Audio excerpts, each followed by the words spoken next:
Arcade One Up has met the hour of its doom. It's time to pay for all the mistakes. It's time to crucify and bury one company that has fooled many and produced for very few. But what are you going to do, brother, when you can't make content on Arcade One Up like you used to do?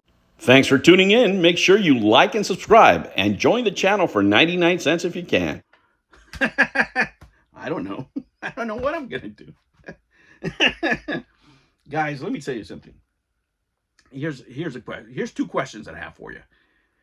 How much do you think trolling played a part? The trolling that happened in Arcade wouldn't play a part on the demise of this company, especially lately, right? After all the craziness that was going on, man, it was enjoyable. I mean, it was it was great, man. I mean, people losing wives. I mean, it's crazy over toy arcade. Jesus Christ, it was crazy. People backstabbing each other. Oh man, I know a lot of us, just not me. It was just a guilty pleasure to watch all these videos of all the craziness going back and forth. However, guys, this is how much do you think that had to do with the demise of the company? 5%? I can't say it's zero, right? It's mismanagement, of course, by leadership, but I think that was a little contributor. I have to say that. with all the backdoor dealings with YouTubers and not disclosing SEC stuff, it just doesn't make you look good, right? It gives you a bad reputation. It's not a good look. But if we sit here, can we ask, will the retro game scene be be the same without one of these companies? Is it better without an Arcade One Up? I would say no, right? And in the overall scheme of things, I would say no. You do need a company that's able to make these kind of products effectively, right? And I'm going to tell you my opinions, which are very easy, right? After everything crashed and burned, you can look back, right, and be 100% sure of what you would have done. But I'll tell you what I think, what they should have done, right? Their success was with Pac-Man, right? And it was that type of generation machine of that era where the games were simpler and it's easier to reproduce, right? With lower technology, that it's not that expensive. So you can maximize your profit, right? While not spending a lot. They could have done a lot better with the machines, I have to say. But once they broke that $400 barrier, and you really have to meet a higher expectation. And the mistake in marketing that they did is telling people that this was, as close to the experience or really close to the experience. It can't be. If you've been in this, and I'm no expert, right? I am no expert in arcade stuff or anything like that. I'm just another consumer. But from what I've seen, you got to spend at least $1,000 to get close to the experience, right? If you want good quality parts, if you want a good quality cabinet, you're looking at $1,000. What would I have done different? Let me tell you this. Instead of buying all these different, licensing for franchises, and I'm going to get this, I'm going to get that. Some made sense, some didn't. But you should have exploited as much as you could those generations where you could maximize profit on the cabinets because you didn't need that much technology. But you should have made the screens better, the lighting better, and just produce a superior product at that point. And try not to break the $400 range. Could it be done? Yes. The other thing I would have done is I would have introduced a kit. I would have developed a separate community of just modders and embrace that. Embrace that because there's licenses that you're not going to be able to get. You're not going to be able to get certain wrestlers, for example. You're not going to be able to get certain properties, this and that and the other. But you know what's easy to get? What's easier to get? Maybe you won't get the game, but you know what you can get? You can get stickers for a lot cheaper. You can.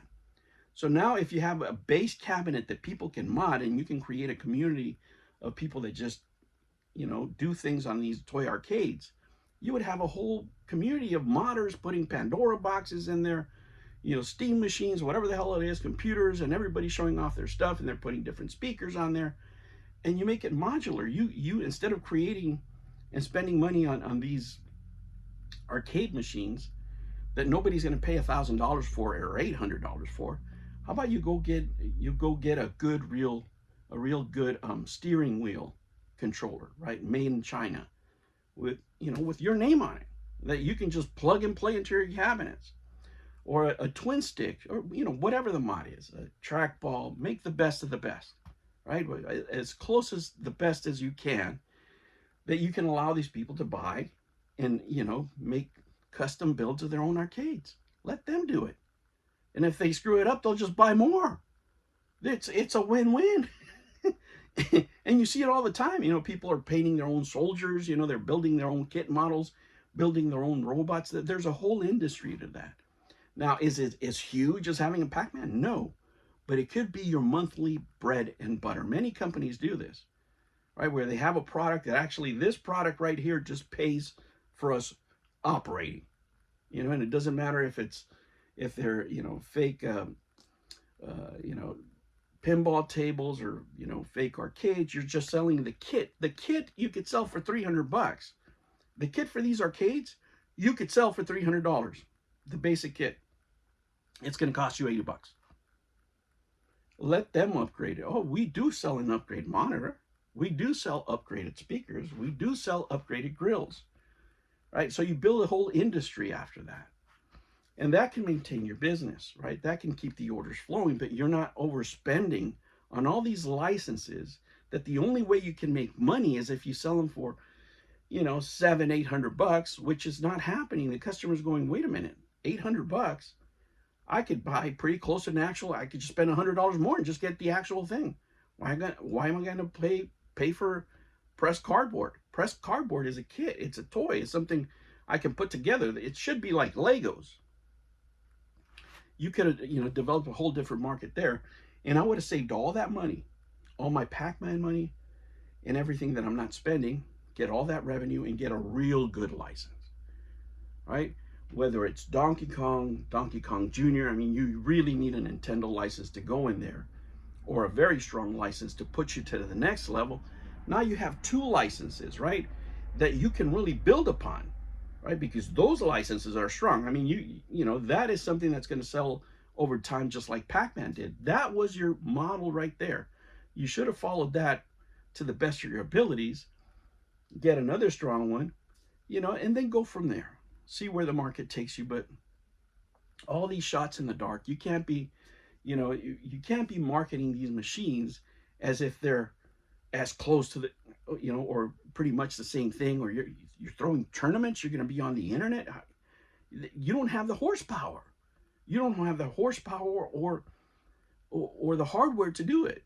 So just don't even go that way. Hey, this is fun. If you want to build yours to do that kind of stuff, we sell the parts. Go ahead and upgrade it. You can upgrade as much as you want. You do you. Right? But don't pretend that what you're producing is capable of doing things that they can't. Right? When the Marvel versus Capcom didn't have Wi-Fi or any of this other stuff that was missing. It's a terrible look. It's a terrible look.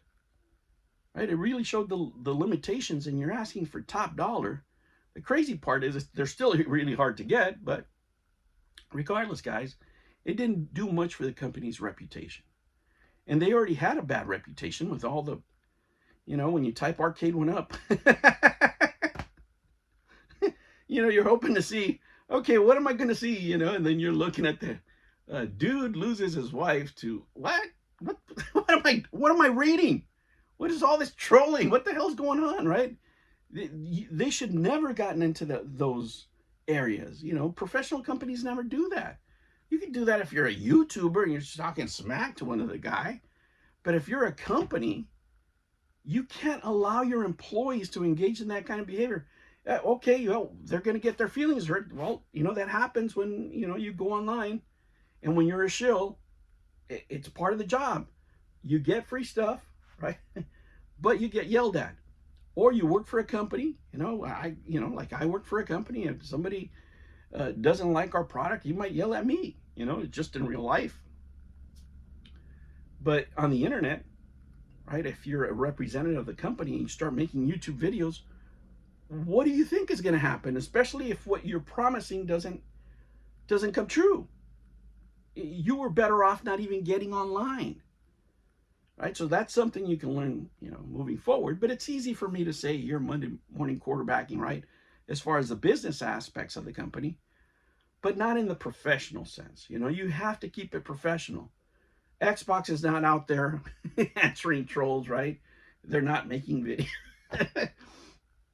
They're not having special sessions. They're not, doing black operation to find, and if they would have used some of that knowledge, resources to actually do something good and hire the right people, rather hire the right spokespeople and keep their business tight and their expenses low, they wouldn't be in this situation. The Gen X Gamer channel is all about video games and game collecting, all for you. So make sure you like and subscribe, and if you feel extra special, join the channel for